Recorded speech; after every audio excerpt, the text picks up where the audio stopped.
So hello and welcome to today's action-packed quantum physics lecture. Today we're going to finish off our discussions on the link between commutators and complementarity. We'll then have a very, very deep section on Ehrenfest theorems. We derived or motivated the Schrödinger equation by taking classical mechanics as a starting point. In some sense, we turned classical mechanics into quantum. Interestingly, turning quantum back into classical, which is the essence of what Ehrenfest theorems are about, is a lot harder than you might think. We'll show how the Schrödinger equation reduces to Newton-type equations in section 13, because they look utterly different. Newton's equations and Schrödinger equation look utterly different, yet Schrödinger equation should reduce to classical mechanics in the domain of validity of the latter. Investigating that is the subject of exercise section 13. We'll then move on to some one-dimensional systems, look at the Schrödinger equation in 1D, consider a one-dimensional free particle, quantum mechanical tunneling, and the square well.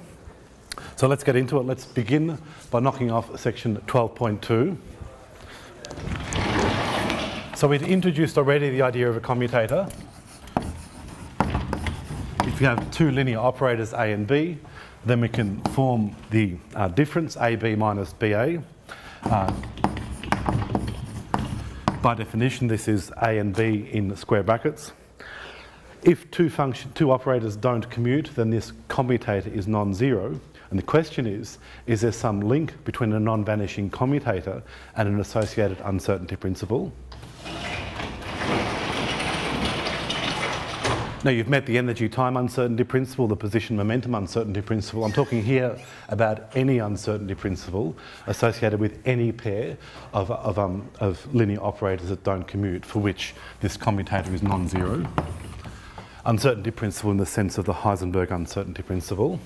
Now, to be a little bit more precise, we need to introduce the idea of uncertainty in the measurements associated with some operator A. So this is read as uncertainty in the operator A. Now, this is uncertainty in the sense of root mean square fluctuation. So here's an operator. Here's the expectation value of that operator. Here's the fluctuation of that operator about the mean, the operator minus its average value. Now, if I just average the fluctuations about the mean, I typically get naught. I want to, because I can have both positive and negative fluctuations, I want to consider it in essence a magnitude or a magnitude squared here. So this will be the squared fluctuation from the mean. So we're working towards what you might call a quantum mechanical root mean square deviation. This is the squared deviation from the mean. This is the expectation value of the squared deviation from the mean. And this is the square root of the expectation value of the squared deviation from the mean. And this is a quantum mechanical root mean squared. This is what we mean by fluctuation. Now, if you work through the steps in equation 72, what you'll find is that this thing boils down to the following. The expectation value of the square of the operator minus the expectation value of the operator all squared. So this is the classic means of calculating uncertainty in quantum mechanics. For some variables, this uncertainty will in fact be zero, but in general, this uncertainty is non-zero. And this is the uncertainty that appears in an uncertainty principle. The uncertainty in some physical measurement A and some physical measurement B, being a product of uncertainties, such as appears on the left-hand side of any uncertainty principle. This is called an uncertainty product. An uncertainty principle follows from the non-commutativity of two linear operators. Yep, so if the commutator of two linear operators is non-zero, then the right-hand side is going to be non-zero. As an optional exercise, I ask you to show the following. In exercise 21, optional means this is not examinable, but this gives a link between non-vanishing commutators, namely A, B not vanishing, and an associated uncertainty principle. This uncertainty product has a lower bound given by the right-hand side. The energy-time uncertainty principle and the position-momentum uncertainty principle are both special cases of this general formula. And again, I emphasise this formula is linear algebra.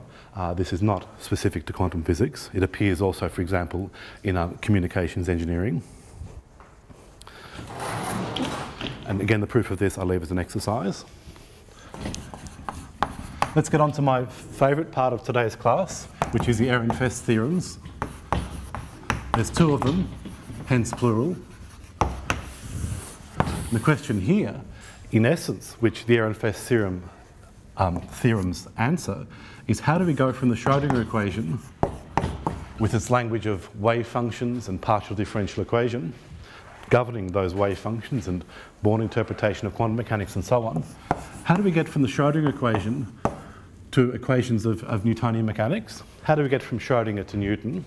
Answering that question, you know, Newton talks about point particles and forces and accelerations and F equals ma, which looks utterly unlike the Schrödinger equation. Question, how does the Schrödinger equation reduce to Newton?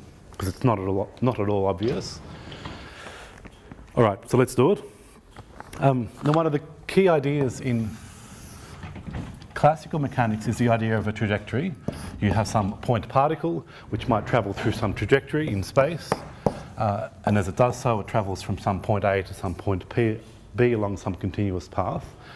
Quantum mechanics, on the other hand, has this idea of a wave packet, and so this flying fuzzball, which I've drawn twice before in previous classes, is some smearing out some probability density, and that probability density may have an expectation value of position, shown by the x. I'll loosely call this a centre of mass, and this centre of mass can evolve through space along some trajectory, let's say from the point A prime to the point B prime.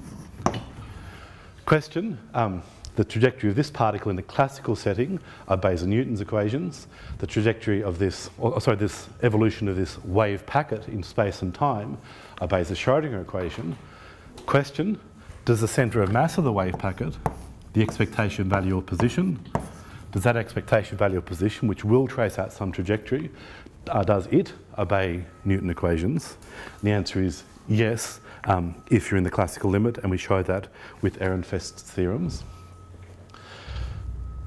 Let me go back a touch, and let me deconstruct the very concept of a trajectory, because sometimes in quantum mechanics, the concept of a trajectory is meaningless.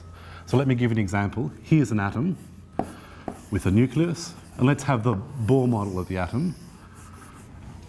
I said in an earlier class that the Bohr model of the atom, the hydrogen atom that is ultimately self-contradictory because it mixes together quantum mechanics and classical mechanics in an ultimately contradictory way. Here's a hydrogen atom, the width of which is roughly 1 angstrom, which is 10 to the minus 10 of a metre. Let me deconstruct the very concept of a trajectory. If this electron is truly orbiting this atom along a trajectory, then that construct, the trajectory of the point-like electron, must be observable. How would you observe it? Well, one way to observe it will be to shine light, some photon gamma. That light could then scatter from the electron. And when the light scatters from the electron, incident photon gamma, scattered photon gamma prime, then you can determine where the electron is.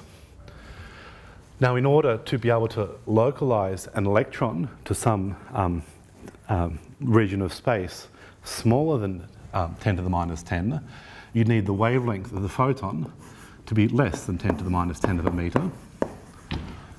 Roughly speaking, you can localise the electron by shining light on it. And we're just shining one photon. We're trying to minimally perturb the electron in the act of observing it. The wavelength of the photon is the degree to which you can localise the electron. Have a think about that. So the wavelength of the photon, to even see the idea of a trajectory for an electron, that wavelength must be less than 10 to the minus 10 of a metre. That corresponds to an energy. You can work out the figure yourself, but the energy is greater than that for so-called hard X-rays.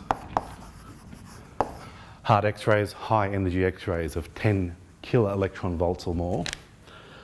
You try shining a hard X-ray on an atom, and what happens is very simple. It ionises the atom, it rips the electron out. The point being that the very act of trying to observe this idea of a trajectory will irretrievably destroy the atom. So the concept of the trajectory of the atom, of the electron, so central to the Bohr theory, is meaningless. Instead, we have this weaker idea of smeared out probability density associated with the wave function, or the probability density of the wave function as it surrounds the electron. All right, So the point is that the very concept of an electron trajectory is ultimately meaningless because it's not experimentally observable. Instead, in quantum mechanics, we have this weaker idea of a fuzzball, a wave packet, which has some spatial extent which is not infinitesimal. Nevertheless, if you have a small fuzzball, small in some sense, it could trace out a trajectory, let's say on a macroscopic scale, not on an angstrom scale, but some macroscopic scale, and this centre of mass of this flying fuzzball should obey Newton. So, how do we get from Schrödinger equation to Newton? Answer is ask Paul Ehrenfest. So let's begin, for example, with a classic equation of Newtonian mechanics. Force is time rate of change of momentum. Yep, force is time rate of change of momentum. Now this equation, this key equation of classical mechanics, will have x, y, and z components. So would you, for example, get that the x component of the force, which I denote as follows, is the time rate of change of the x component of momentum? How do we get this, for example, from the Schrödinger equation? That is Ehrenfest's first theorem. So instead of, and let's try and prove that the right-hand side equals the left-hand side. Time rate of change of the x component of the momentum of a point-like particle. Yep. In quantum mechanics, this will be the expectation value of the x component of momentum.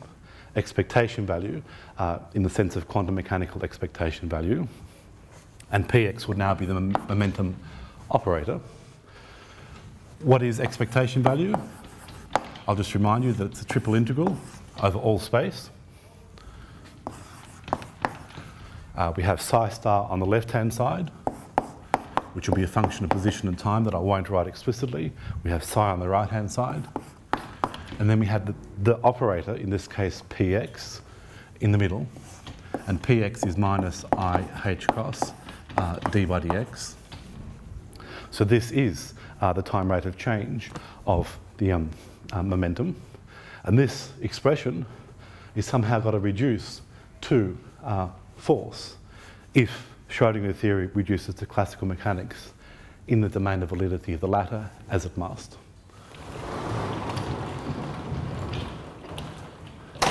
Excellent. All right. I'm getting good at that. Years of training. All right. So d by dt, the expectation value of position, of momentum, sorry. Now I'm going to assume that psi star, that the integrand, is sufficiently well behaved for me to be able to bring d by dt inside the integral. Yep. And what are we differentiating? Psi star. And since psi depends on position and time, so too will psi star. We've got a minus I h cross, which I could certainly pull out the front. We have d by dx of psi, d by dx of psi, integrated over all space. Now I'm going to differentiate this using the product rule. So let me do so, minus I h cross.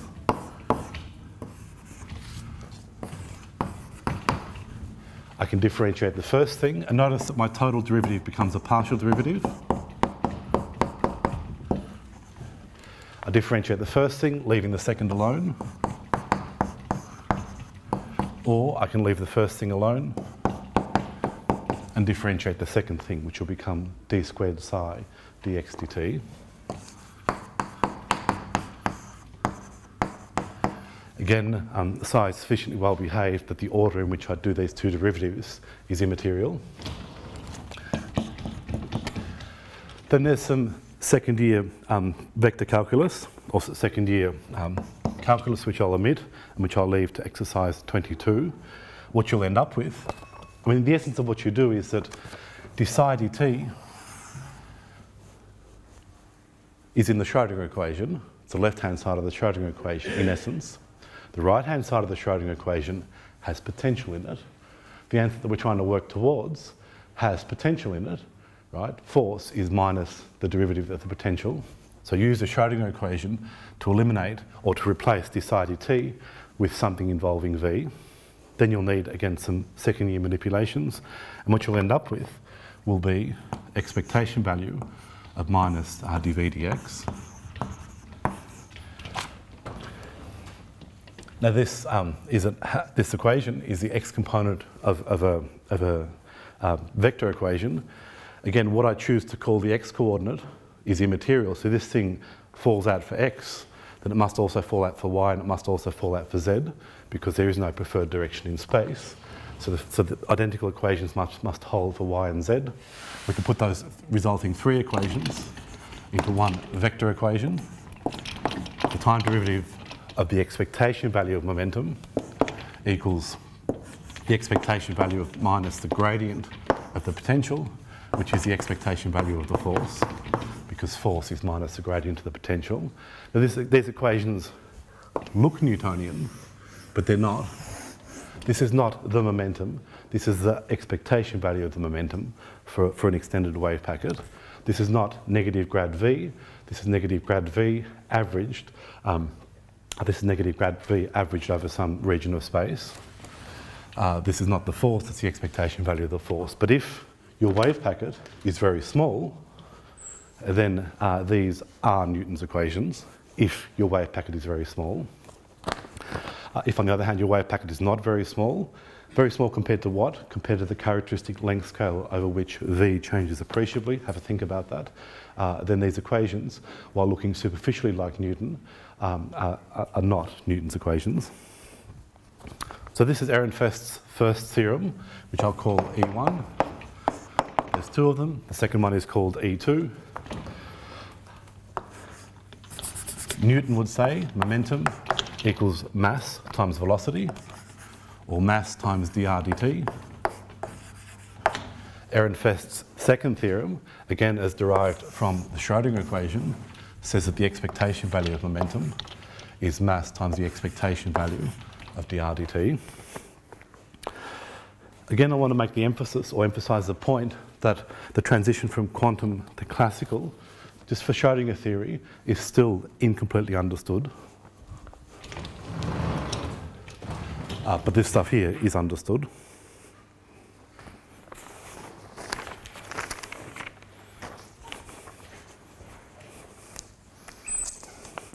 I mentioned several times, by the way, that we would learn how to make a wave function grow older in time. That's exercise 26, which is optional and not examinable, but I will cover it in the tute. Exercise 26 shows how to make a wave function grow older in time, in a sense made precise in the question.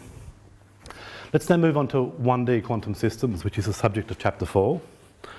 Now, if I was giving this lecture 10 years ago, I would have said one-dimensional quantum systems are in some sense very idealised. They're far too simple to be built in the laboratory. That's not true anymore. There's a certain irony here that as technology advances, we're better able to make these simple quantum systems such as one-dimensional quantum systems.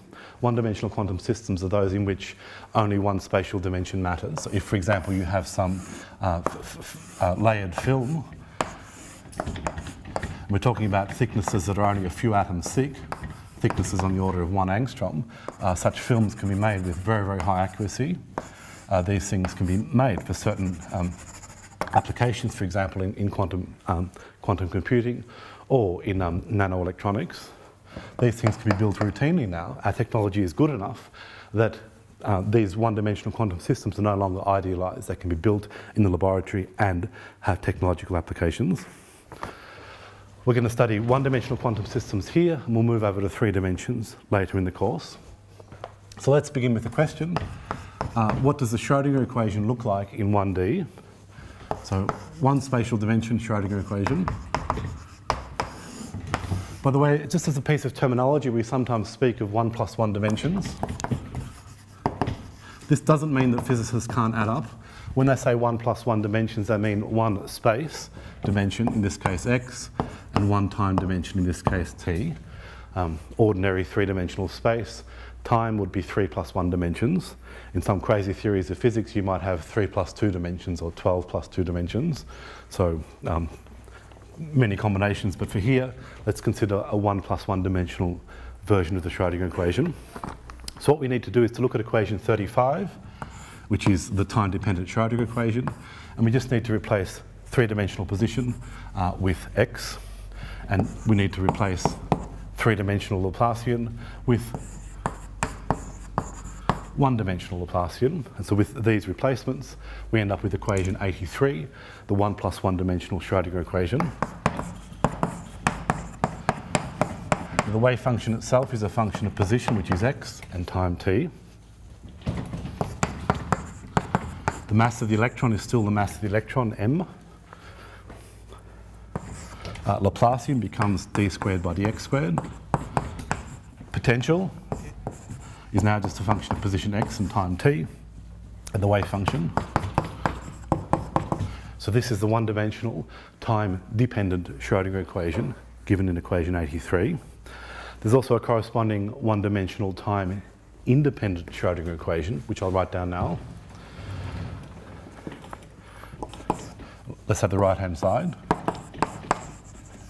Now I'm tempted to write partial dE, partial d by dx, but my wave function, if we have a time-independent system, is just a function of one variable. So this becomes an ordinary derivative. Potential in the time-dependent system must be time-independent, and we have the energy. Lowercase psi, as always, is the time-independent wave function with the full wave function of specified energy E being a product of its spatial and temporal components. Now, this time-independent Schrödinger equation in one dimension, equation 85, is going to be the equation that we solve in this chapter on one-dimensional quantum systems, chapter 4. So let's begin with the free particle. As always in quantum physics, free means V equals naught. It's vacuum. There's no forces acting on the particle. So if we're in a space where V equals naught, then the time-independent Schrödinger equation is just minus h bar squared on 2m, d squared by dx squared. I left this 2 off. Acts on psi to give E psi. This is equation 86.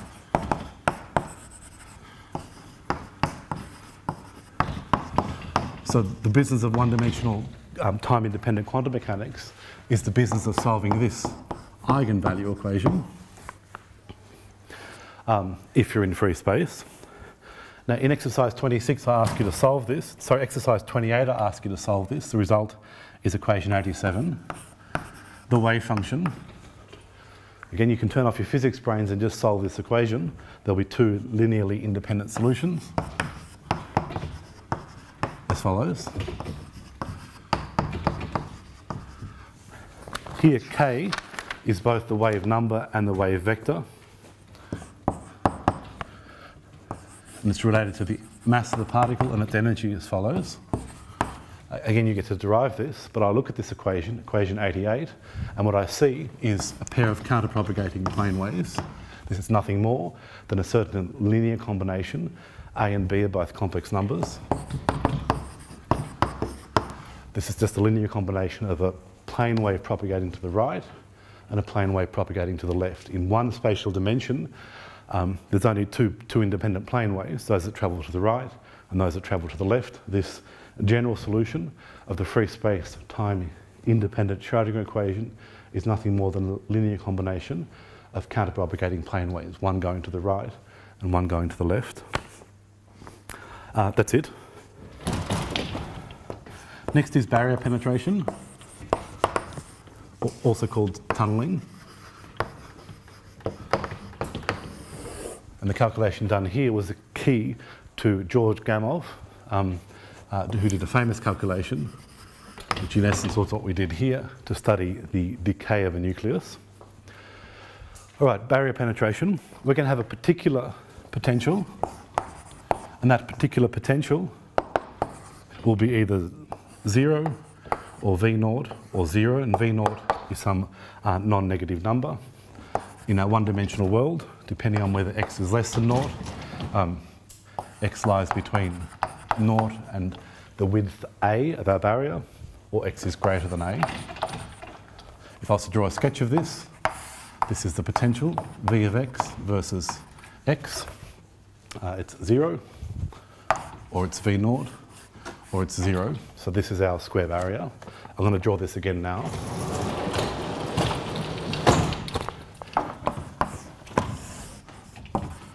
here's our world, our one-dimensional world. Here's our barrier, and the potential is either 0 or V0, depending on the value of x. A is the width of the barrier. We're going to have 3 regions here, which I'll call 1, 2, and 3. Now let's focus on 1 and 3 for now. We've just learned what the solutions to the Schrödinger equation look like in free space. And free space is what you have upstream of the barrier. Let the sources be on the left-hand side. Upstream of the barrier, we have a pair of counterpropagating plane waves. And downstream of the barrier, we should have a pair of counterpropagating plane waves. Yep. Now let me label the counterpropagating plane waves upstream of the barrier. Again, there's a source here. A source here is to the left of the barrier that's emitting electrons that pass through the barrier. In region 1, this is equation 87, the wave function in region 1, so lowercase psi for time-independent wave functions, is a sum of counterpropagating plane waves. Exactly what we had before. Region 3 is also in free space.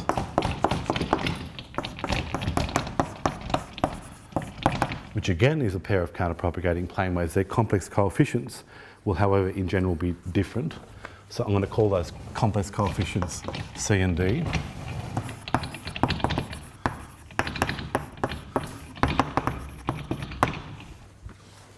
So here's our counterpropagating plane waves upstream of or downstream of the barrier. Again, we think of flowing water. This is upstream, this is downstream. Now we want to ask the question, how much gets through?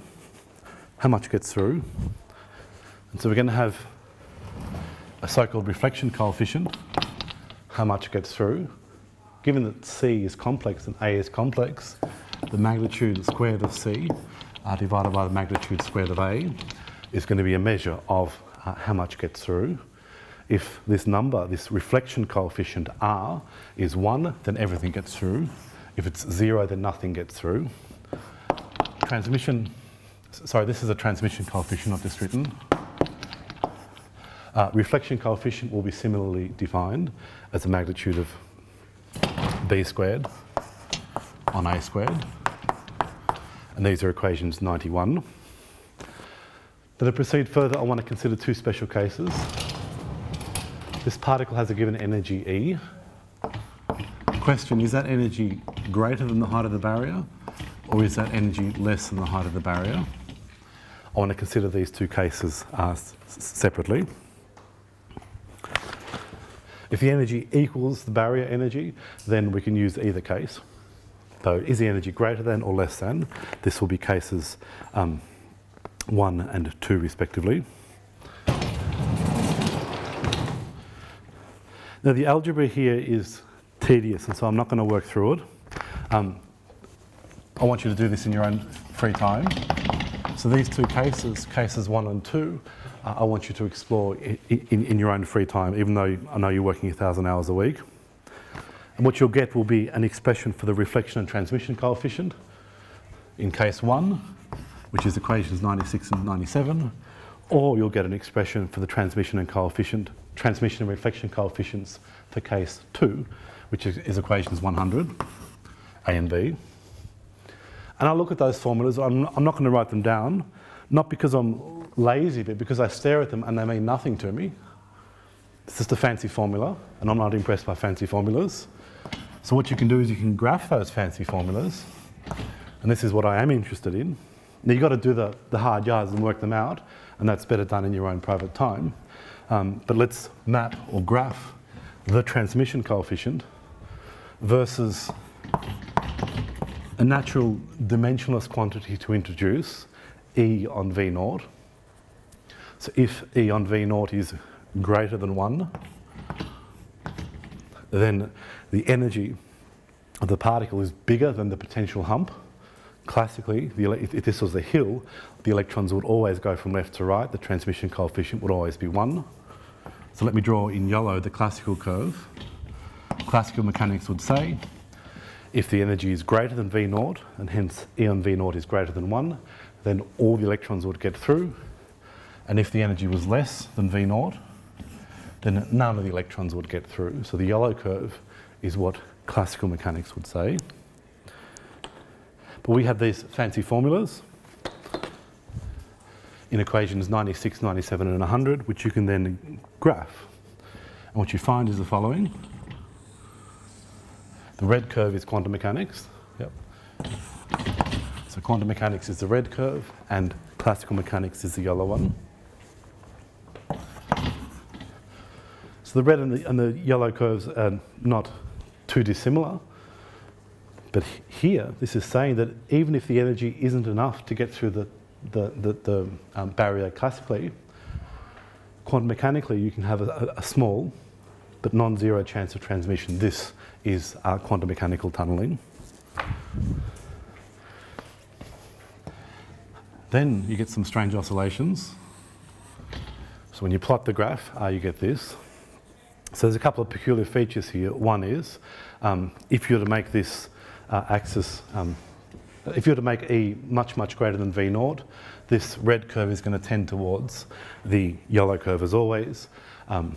In high energy scenarios, quantum mechanics will make a transition to classical. So the fact that this red wiggly curve approaches the yellow one far to the right is just quantum mechanics reduced into classical mechanics, as it must always do. But these wiggles are kind of weird. There's also special energies, and these special energies are given a name. They're called resonances. But these special energies, the transmission coefficient is in fact 1. So there's certain special energies for which the transmission coefficient is exactly what you'd expect classically. Investigating this point will be on the first of your assignments, which I'll upload on Moodle later this afternoon. So that's all I wanted to say about barrier penetration, quantum mechanical tunnelling. And again, as always, on the one hand, one has mathematics, by which you understand half the problem, and then you have the conceptual understanding, and they must mesh together. All right. That's all I wanted to say about this section. Let's move on to section 17, which is the square well.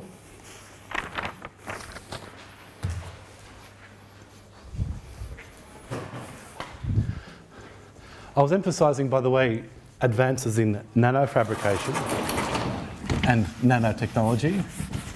Now, nano is 10 to the minus 9 of a metre. Given that an atom is 10 to the minus 10 of a metre, when one speaks of nanotechnology or nanofabrication, you're talking about building structures that are on the order of 10 nanometres in size. So when, for example, we talk about the infinite square well in one spatial dimension, we might be talking about 2 separate pieces of nanofabrication. We might be talking about thin sandwiches. How thin is a thin sandwich? Well, I was talking about nano, so each of these films would be on the order of 10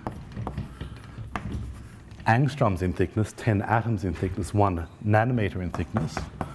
These things can be fabricated routinely. And if I was to have one material for the bread and one material for the sandwich, then I would have a system whose potential with depth x looks exactly like the square well. These things can be built and built routinely, and a single electron can be put in them. And if the potential of the bread is very, very high, then you would have, to a good approximation, the infinite square well. Now, the infinite square well would be where V versus X looks like this. The potential is either infinite or 0, depending on whether the magnitude of X is less than A or not. So the potential equals 0 if the magnitude of X is less than A, and infinity otherwise. A second example of such a one-dimensional quantum system. I mean, here you have spatial extent in x and y, but it's irrelevant. Yep. Another example of a one-dimensional quantum system is a quantum wire or a nanowire, which is a topic of intensive research, including here at our university. A quantum wire is literally a quantum wire, right? It's a wire whose thickness is on the order of a nanometer or less. And these things can also be built, and electricity, electrons can be passed through them. And this is a one-dimensional quantum system. So when we're doing one-dimensional quantum mechanics, we're studying quantum wires, quantum sandwiches, all of which are topics of contemporary research. If you'd like to find out more about them, spend 5 seconds on the internet, and you'll find 1,000 papers on each topic, at least. So this stuff's kind of important. Question, we want to solve the Schrödinger equation in the presence of this so-called infinite square well potential. Now, I want to hark back to the idea of the boundary conditions on the wave function that we covered in section 10. Yep. The wave function has to vanish in these regions of infinite potential. So the wave function must be 0 in the regions of infinite potential. Just as a question, why should the wave function vanish? Why am I going to demand that the wave function vanish in the regions of infinite potential? Because the reflection coefficient becomes 1. Yep, beautiful, because the reflection coefficient becomes 1. That the infinite potential is like the infinitely high square barrier. Sure, A would go over to the right, to infinity, but the point is the reflection coefficient will be 1 for an infinite potential. Another argument might be a classical one. If I had a hill, purely classically this is a hill, and I have a particle down at the bottom of the hill, and I could say its potential energy is 0. If I move the particle to the top of the hill, let's say the hill has a height h, then at the top of the hill, classically the energy of the particle, or the potential energy, it's stationary, so its entire energy would be potential, would be mgh. If the hill was infinitely big, that'd be like lifting a ball up through an infinite height. That energy would be infinite.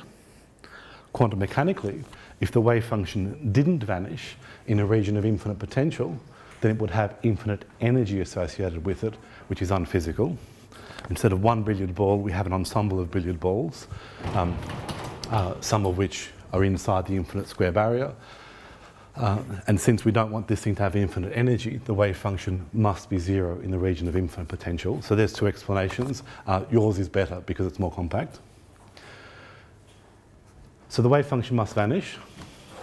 But in our boundary conditions 10, we also demand that the wave function be continuous.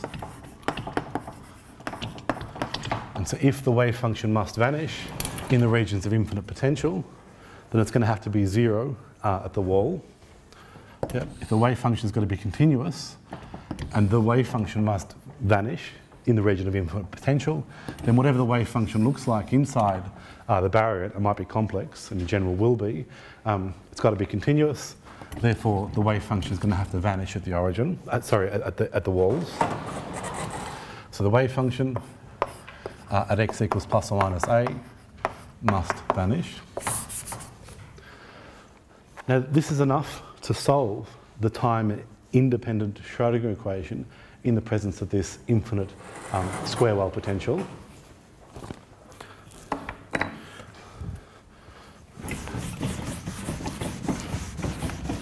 It then becomes an exercise in fact, a fairly easy exercise in second-year level differential equations. What you end up with is a set of solutions. This is a set of solutions, psi. That set of solutions is indexed by an integer n. By the way, here's a very deep theorem from differential equations. Whenever you solve differential equations on finite regions, and this is a finite region, then your eigenfunctions are discrete. They're countable. There might be infinitely many of them, as there are here. The numbers n can be any, can be 0, 1, 2, 3 up to infinity, but your eigenfunctions are discrete.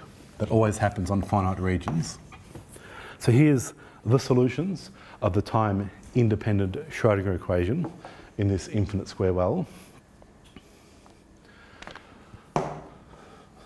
Just had a quick mental blank. I just rebooted my brain. These are these solutions. And these things form a complete set in the sense that any function in this interval from minus a to a can be expressed as a linear combination of these things. And they fall into two classes.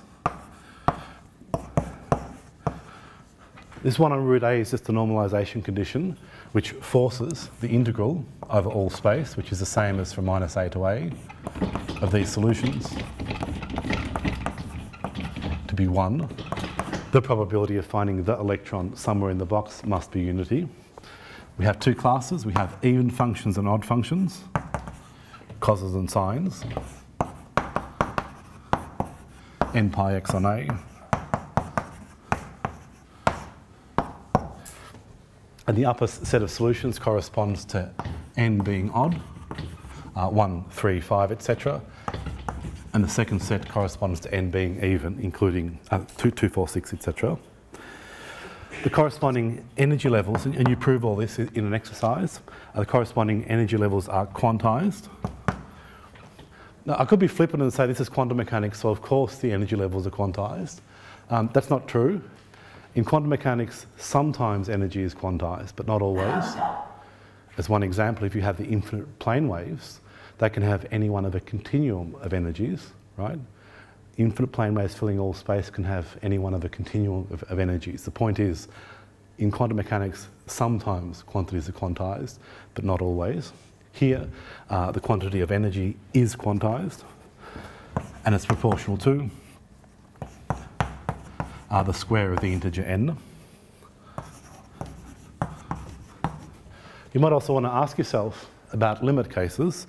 So often you see me in these lectures asking the question, what is the limit case of a given expression? Here's a Schrödinger equation. You know, I'm rapt and I'm impressed with all this fancy second order partial differential equation stuff, but tell me where Newton's equations come from, because I know, you know, no matter how much quantum physics you do, I know that Newton's equations must fall out as a limit case of Schrödinger equation. Another example of a limit case, I know that you've done all this fancy mathematics for one-dimensional quantum system, but when the energy is huge compared to V0, the height of the potential barrier, this thing must tend to the classical result. Question, does it tend to the classical result? Does this red curve tend to the yellow curve, far to the right? Always ask yourself these limit case questions. It can also help you understand formulas better. It can also help you understand formulas better. The list can go on. I'll stop now, but the point is, waxing lyrical about limit cases, the point is that always ask yourself about limit cases. Sometimes limit cases will force your formulas to reduce to simpler formulas. Quantum mechanics should reduce to classical mechanics in the domain of validity of the latter. Sometimes, on the other hand, limit cases talk to theories breaking down. I gave an example of this. F equals ma, right? At the very beginning, I apply a uniform force to an object of a given mass, hence I get a uniform acceleration. Let's take a limit case of that. Push forever, and the particle will go arbitrarily fast. There's an example of a limit case where the theory itself breaks down, right? Where you're trying to extrapolate the theory too far. The point is that limit cases are important, both in validating theories, for example, in watching quantum mechanics reduce to classical mechanics, in the domain of validity of the latter, as it must. If it doesn't, your theory is wrong. On the other hand, we can also use limit cases to investigate the limitations of various physical theories. I said earlier that section 13 was my favourite section of today's class. Section 14 is the most important. Section 14 is about the simple harmonic oscillator. It's the most widely used result in all of quantum physics, and will be the subject of the next class. Thank you.